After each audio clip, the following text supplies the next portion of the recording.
I guess just describe how relieving, satisfying it was to be back out there. Yeah, it was super nice to get back out with my teammates. They were all very supportive of me through it all, and I just kind of it just felt good being back with the team and everything, going and play football again. Yeah, how did it feel playing? Like, what was it? How would you describe that? I guess that experience getting back on the field. It was good. The elevation kind of got to me a little bit for the first game back, no doubt about that. But no, I thought my conditioning was good. It felt good playing around. Definitely didn't play as good as I wanted to, and I got to play up to the defensive standard a little bit better. But no, it was fun getting back out there. What did you want to improve on? I guess the most. What did you think? Tackling, and I don't know if that's the speed of the game or probably just getting my feet under control, getting my feet where they need to be and whatnot. But I was in the right spot. Just got to make the plays. Yeah. So. Rylan, what have you thought about just the overall season so far for you and your team? I thought it's been a good season so far, like a really good season. So we've been getting better every week. That's what we try to focus on. And I think offense and defense complement each other. And like Weaver game's a good example. When the special teams goes down, defense comes out and makes some plays. Offense is scoring points. So I think all three phases of the game are working for us. Early in the week, but Cal Poly coming out last road game of the regular season. Yeah. What stands out to you about them? I think they're a good football team. Coach William Mack mentioned this morning that they haven't had games go their way yet, but they're a really strong passing offense, and obviously that's what hurt us this past weekend. So we got to dial that up and be good in that regard. So I think it'll be a good challenge for us. What specifically about the passing game or passing defense, I guess, from your side, did you think needed to be worked on, or was the issue against NAU? I think it's just making plays when we need to. And, I know for me, a couple times it was reading the quarterback's eyes and maybe gaining more depth. And when the ball's in the air, we got to make plays. It's got to be our ball. It can't be 50-50 balls. It's got to be our ball. So I think that's a mindset that we got to have. What did you kind of do during this time off? Or I guess it seemed like you were practicing, but how did you kind of handle these days and these weeks when you weren't playing?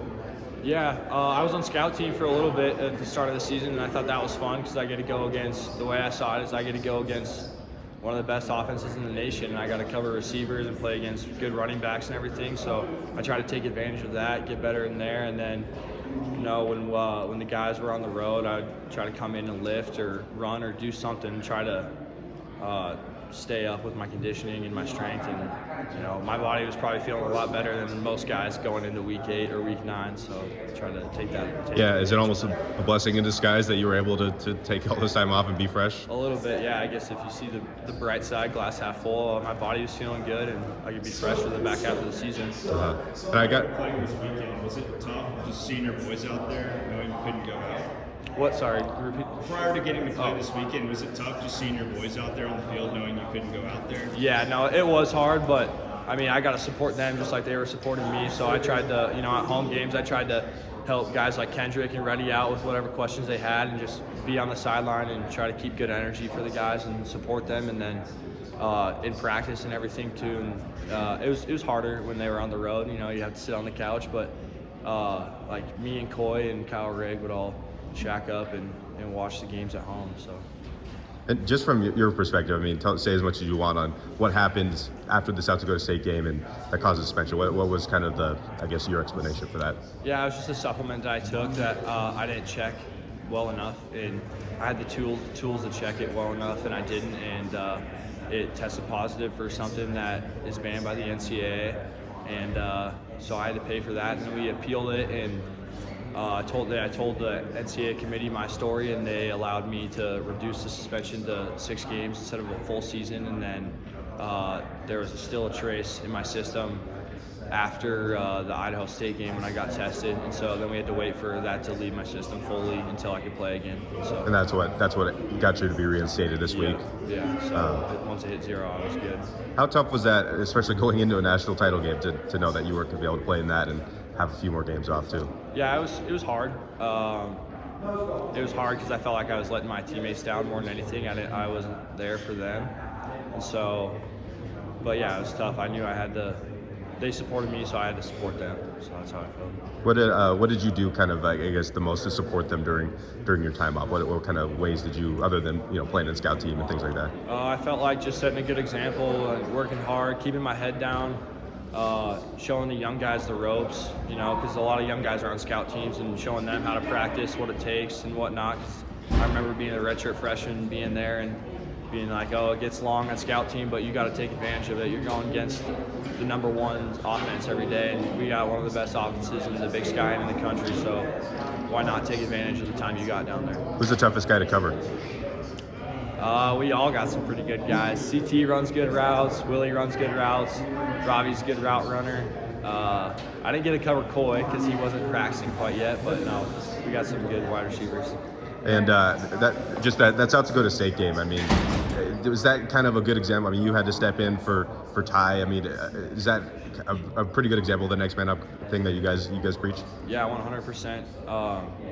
You know, I think that goes back to double repping in spring ball and in fall camp, and guys don't realize it maybe at the time because it's pretty hard and you're getting multiple reps a day and it's hard on your body, but it definitely pays off in the long run when you can go, when a guy like Ty goes down and somebody's got to step up for him, and because you've taken so many reps, it's under your belt, so Sure. It makes it easier once you have to step in, I guess.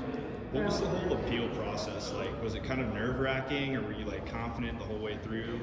It was nerve-wracking because I haven't heard a ton of success stories necessarily with the appeal and everything, so it was just kind of the unknown of it. But once I got on the call with them and talked to them, I felt like the call went well, and so I was confident after. And then it was out of my control then, so I just let the chips fall where they fall, and then I can just control what I can control, and that's my attitude and my effort towards my daily life. So.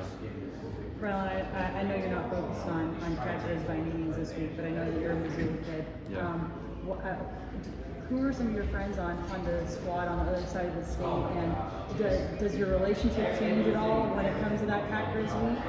Yeah, I got a lot of buddies over there. Just I used to have some guys I played high school with, and then guys that I just met through my recruiting class and whatnot, but it does a little bit. I stay in touch with some guys over the course of the year, but during that week, I don't talk to them and whatnot. That's kind of a rule we got in between each other, but yeah, so it's fun. And last question regarding that, just what is it like being on this side of the state in the Cat Grizz rivalry? Did you grow up a Grizz fan at all? I did, yeah. I actually I haven't missed a Cat Grizz game since as long as I remember, so I've seen every Brawl of the Wild, and that's been my dream to play in it for my whole life. So it's way better on this side than it is on that side, that's for sure.